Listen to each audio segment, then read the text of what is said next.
Municipal licence പുതുക്കുന്നതിനുള്ള കാലാവധി നീട്ടി സർക്കാർ ഉത്തരവിട്ടതോടെ വ്യാപാരികളുടെ നിരന്തരമായ ആവശ്യത്തിന് താൽക്കാലിക പരിഹാരമായി. സാങ്കേതിക ബുദ്ധിമുട്ടുകൾ അനുഭവിക്കുന്നതിനാൽ കാലാവധി ദീർഘിപ്പിച്ചു നൽകണമെന്നാവശ്യപ്പെട്ടുകൊണ്ട് കേരള സംസ്ഥാന വ്യാപാരി വ്യവസായി സമിതി ജില്ലാ സംസ്ഥാന ഭാരവാഹികൾക്ക് നിവേദനം സമർപ്പിച്ചിരുന്നു.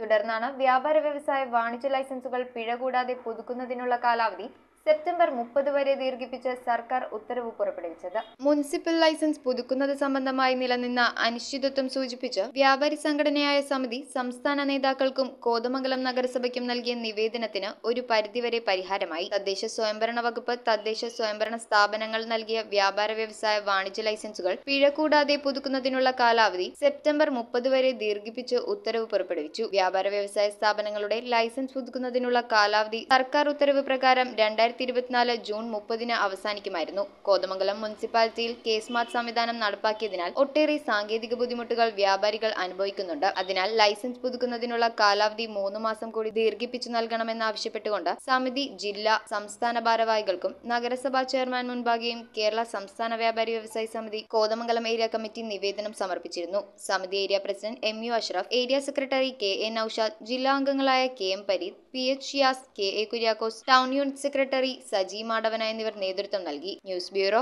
കോതമംഗലം. ഫർണിച്ചറുകൾ ഒറ്റ ഫാക്ടറിയിൽ ഉൽപ്പാദിപ്പിക്കുന്ന ഏക സ്ഥാപനം.